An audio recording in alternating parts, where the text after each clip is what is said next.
প্রথমে বিএনপি ছাত্রদল সফল, বিএনপি ছাত্রদলের বিজয়, এরপরে ডক্টর ইউনূস সরকারের কঠিন পদক্ষেপ, তারপরে মুহূর্তেই বিএনপি ছাত্রদল ধরা, বিএনপি ছাত্রদল ব্যর্থ। দর্শক, একটা মজার ঘটনা ঘটেছে। ঘটনা একটা, কিন্তু এটা তাৎপর্যপূর্ণ, কারণ এই ধরনের ঘটনা প্রতিনিয়ত ঘটছে এবং ঘটবে। এটা মাইক্রো লেভেলে ঘটছে, কিন্তু এর তাৎপর্য ধীরে ধীরে ম্যাক্রো লেভেলে পড়বে।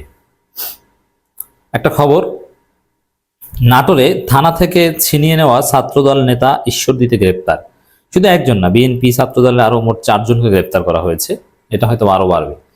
এর আগে বাগেরহাটের একটা ঘটনায় এই পুলিশের সাথে চালাকি করতে যাওয়ার পরে বিএনপি 17 জনকে ধরেছে। মানে এই ধরনের ঘটনা ঘটছে প্রতিনিয়ত। মানে বিষয়টা কেমন, যে বিএনপি ছাত্রদল তারা ভেবেছিল আমাদের উপর আর কে আছে, আমরা চাঁদাবাজি করব, যা ইচ্ছা তা করব, পুলিশ কেন আমাদেরকে ধরবে। হ্যাঁ, ছাত্রদল নেতাকে ধরেছে, চাঁদাবাজি একটু করেছে, করুক। আবার মির্জা ফখরুল এই চাঁদাবাজিকে বৈধতা দিয়েছে, যে গত 17 বছর নির্যাতিত হয়েছে, তা সেখানে এগুলোকে লুটপাট বলা ঠিক হবে না, কেউ যদি তার অধিকার ফিরিয়ে আনার চেষ্টা করে। মানে মির্জা ফখরুল তো বৈধতা দিয়ে দিয়েছেন এই চাঁদাবাজিকে। সেখানে পুলিশ ধরে, এত বড় সাহস, চল ছাড়িয়ে আনি। ছাড়িয়ে আনতে গেছে লোকজন নিয়ে, থানায় হামলা করে সন্ত্রাসীরা এই ছাত্রদল সন্ত্রাসীকে ছাড়িয়ে নিতে সক্ষম হয়, কিন্তু লাভ হয়নি।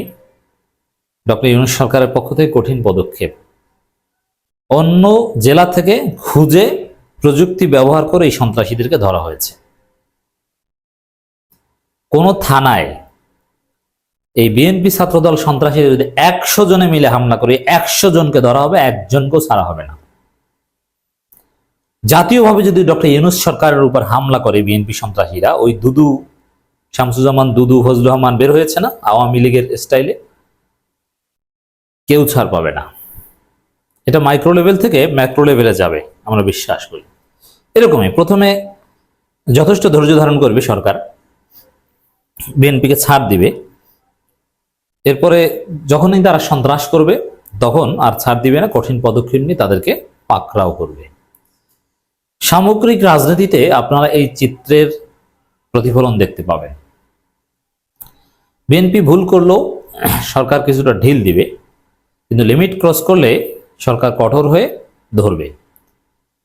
একেবারে টপ টু বটম এই চিত্র আপনারা দেখতে পাবেন।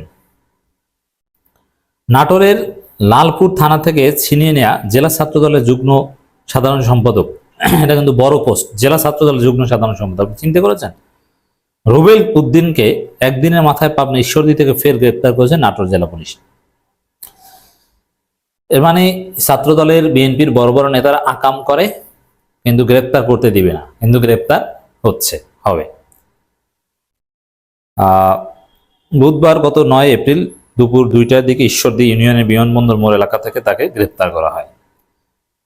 মানে প্রযুক্তি ব্যবহার করে দেশব্যাপী অভিযান, এই ছাত্রদল সন্ত্রাসী, তাতে কি এই কনসেপ্টটা দেখেন। সরকারের মধ্যে কিন্তু এরকম দৃষ্টিভঙ্গি নাই যে ছাত্রদলে এত বড় নেতা, তাকে আমরা আন্তঃজেলা পুলিশের মাধ্যমে ধরবো, অন্য জেলায় অভিযান চালিয়ে প্রযুক্তি চালিয়ে একেবারে শীর্ষ সন্ত্রাসীকে যেভাবে খুঁজবো না, একটু ছাড় দিই থাকে, এটা তো সিরিয়াস কিছু না। ছাত্রদলের নেতা তো, কিন্তু কোনো ছাড় দিয়েছে না, খুঁজে ধরেছে।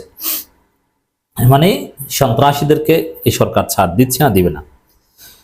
পুলিশ স্থানীয় সূত্রে জানা গেছে 2024 সালের 16 ডিসেম্বর বাগাতিপাড়া আব্দুর রশিদের বাড়িতে গুলিবর্ষণ ঘটনা ঘটে। গত মঙ্গলবার বিকেলে ওই মামলায় রুবেল হোসেনকে গ্রেপ্তার করা হয়। তা গ্রেপ্তারের পর বিএনপি এর অঙ্গ সংগঠনের শতাধিক নেতাকর্মী থানায় গিয়ে স্লোগান দিতে থাকে। এক পর্যায়ে পুলিশের উপর হামলা চালিয়ে রুবেলকে থানা থেকে ছিনিয়ে নেয়। আপনি চিন্তা করেন, এই সন্ত্রাসীদের হাতে দেশ নিরাপদ নাই। বিএনপি একটা সন্ত্রাসী দল, ভারতের দালাল সন্ত্রাসী দল, এদের হাতে বাংলাদেশের অস্তিত্ব, বাংলাদেশের সার্বভৌমত্ব নিরাপদ নয়। কারণ পুলিশ ওয়ারেন্টের ভিত্তিতে সন্ত্রাসীকে গ্রেপ্তার করবে আর তাকে থানায় রাখতে পারবে না, তাকে ছাড়িয়ে নিবে। কত বড় সন্ত্রাসী আপনি চিন্তা করেন। বিএনপি এখন পেশাদার সন্ত্রাসী, বিচ্ছিন্নতাবাদী জঙ্গি গোষ্ঠীর মতো আচরণ করছে বিএনপি। এই যে কাজটা, একজন ফৌজদারি মামলার ওয়ারেন্টভুক্ত আসামিকে গ্রেপ্তার করা হয়েছে, বিএনপির লোকজন তাকে থানা থেকে পুলিশের উপর হামলা করে ছাড়িয়ে এনেছে।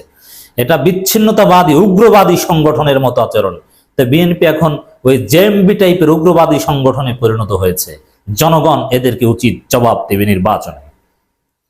এ ঘটনার পরেই রাতে রুবেলের দুই বোন ফারহানা ইসলাম বৃষ্টি ও রূপা খাতুনকে বাড়ি থেকে এবং বুধবার সকালে বোধারা এলাকা থেকে উপজেলা যুবদলের সাবেক আহ্বায়ক মাসুদুর রহমান ওরফে মঞ্জু পাটোয়ারি গ্রেপ্তার করে যৌথ বাহিনী। অবশেষে ঈশ্বরদী পাবনা থেকে রুবেলকে গ্রেপ্তার করা হয়।